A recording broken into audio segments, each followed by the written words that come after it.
Hoop voor long-covid-patiënten, zuurstoftherapie in het ziekenhuis in Goes. De hersenmist is weg, ik heb weer energie. Ik durf inmiddels al bijna te zeggen dat ik geen long-covid meer heb. En verder in deze Zeeland nu. 1 op de 3 komt niet door de keuring. En duur cadeautje voor schilderjuf.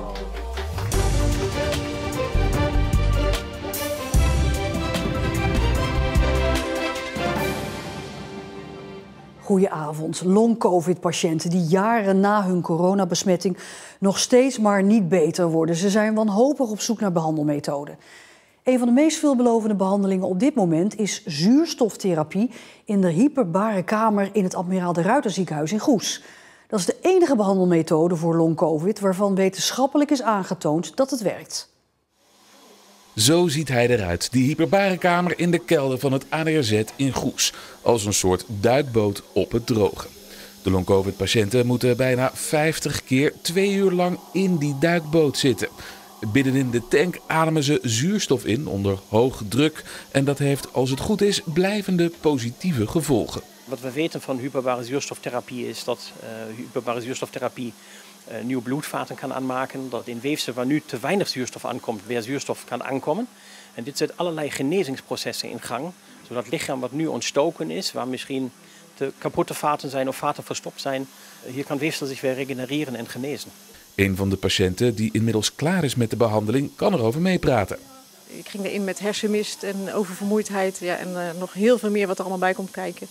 En de hersenmist is weg. Ik heb weer energie. Ik durf inmiddels al bijna te zeggen dat ik geen long-covid meer heb. Er zijn wel meer behandelmethoden op de markt voor long-covid, maar deze methode heeft iets wat de rest niet heeft. Namelijk wetenschappelijk bewijs dat het werkt. Er is maar één, wij noemen dat randomized controlled trial, een placebo-gecontroleerde studie gedaan bij de behandeling van long-covid. En dat is voor de hyperbare geneeskunde. Dit is een studie uit Israël en in deze studie is aangetoond dat de behandeling bewezen effect heeft. En deze studie was voor ons ook een reden om de eerste behandeling met een post-covid-patiënt in Nederland te doen. En we hebben sindsdien alleen maar de resultaten van deze studie kunnen bevestigen. Dit is dus de enige bewezen effectieve behandeling voor post-covid-syndroom. Maar goedkoop is het niet. Het kost in totaal zo'n €10.000. En de zorgverzekeraar vergoedt het niet. Tenminste, nog niet. Hoe komt het dat het zoveel geld kost?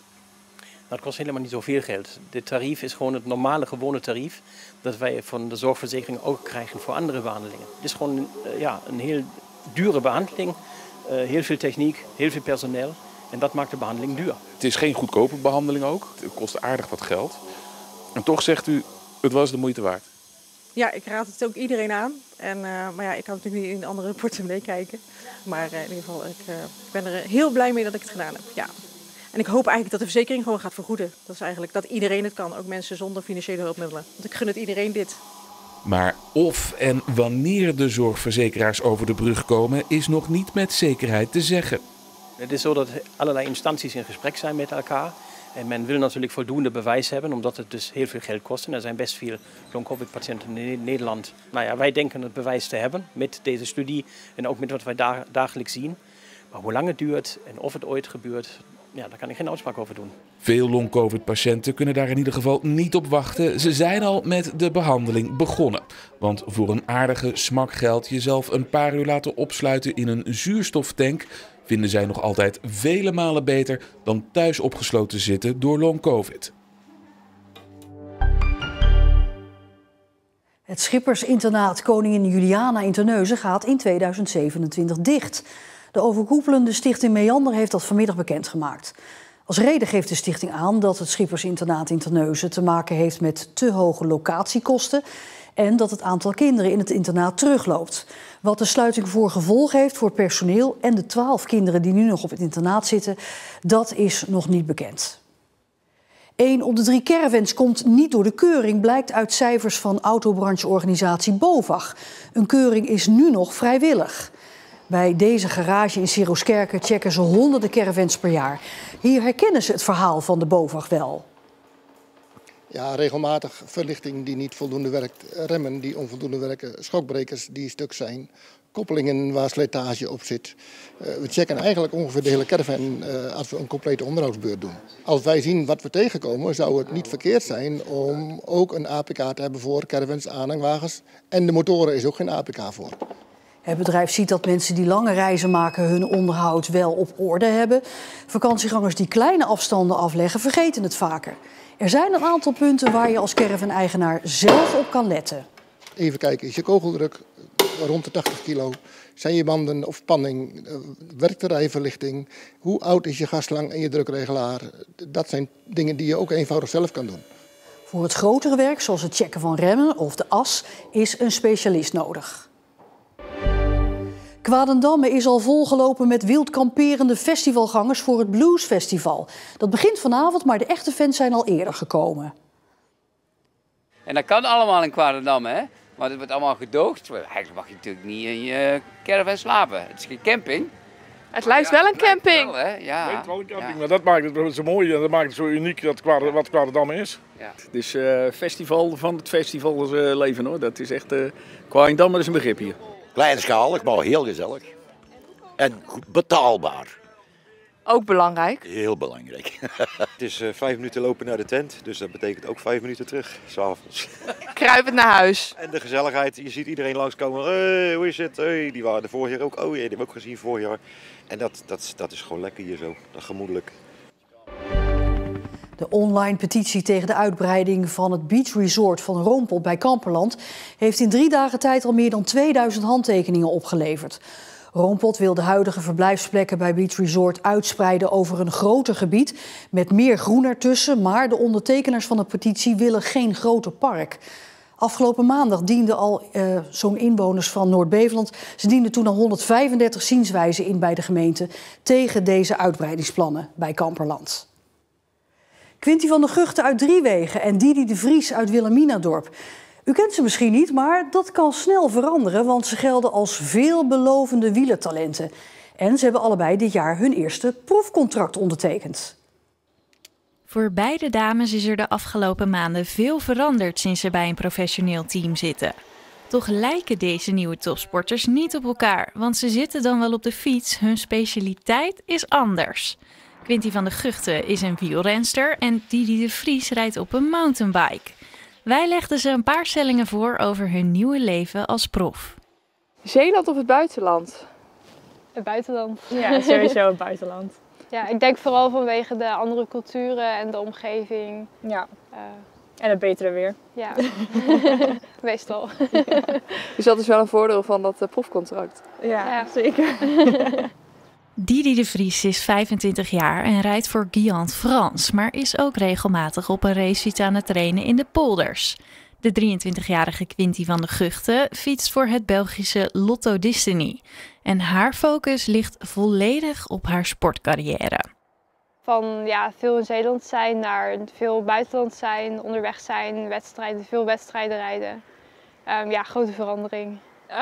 Mijn leven is op zich niet heel veel veranderd qua inhoud, omdat ik daarnaast wel gewoon nog altijd mijn parttime baan heb. Maar ik ben wel veel meer weg, ook met teamstages. En met de ploeg doen we veel meer dingen en ondernemen we ook dingen. Dus, ja. En dan de keuze, vlak of bergen? De bergen. Ik moet mezelf nog wel ontdekken in de bergen, maar ik denk wel dat de bergen mij beter liggen als het vlakke. Bij Didi ligt dat net even anders. Bij het mountainbiken blinkt ze uit in het onderdeel Eliminator.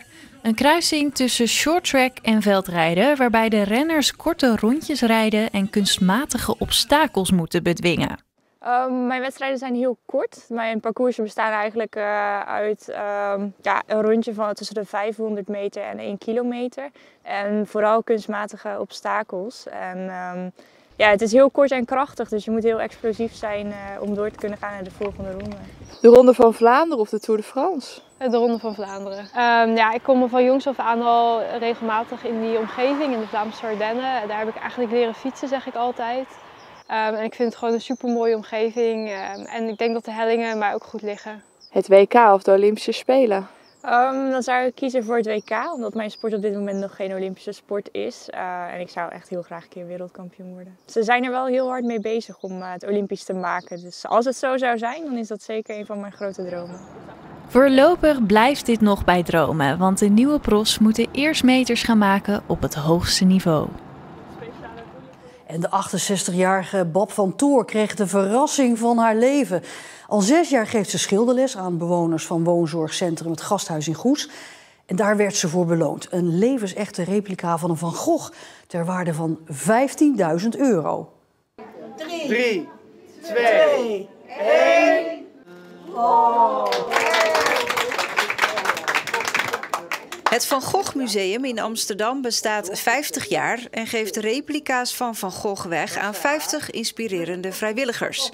Zorggroep Ter Wil had Bab van Toor opgegeven, omdat ze al jaren belangeloos schilderles geeft aan ouderen met een psychiatrische aandoening, terwijl ze zelf ook de nodige gezondheidsproblemen heeft.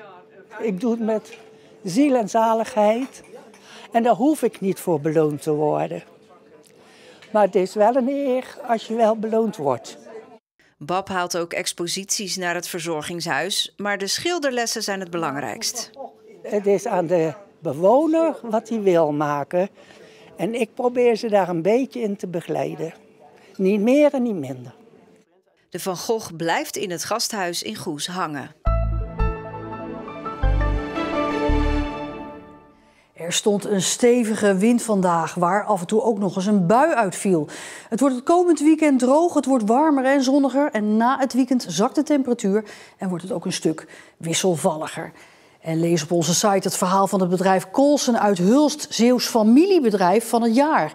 Colson bouwt waterzuiveringsinstallaties voor bedrijven zoals Lamb Weston Meijer. Afvalwater wordt gezuiverd met bacteriën, waarbij dan ook nog eens energie wordt opgewekt. En tot zover deze Zeeland Nu. Vergeet trouwens niet te stemmen voor de Zeeuwse top 40. Dat kan alleen nog vanavond. En wat mij betreft graag tot morgen bij een nieuwe Zeeland Nu. En dan ook met het weekoverzicht. En voor nu alvast een fijn weekend.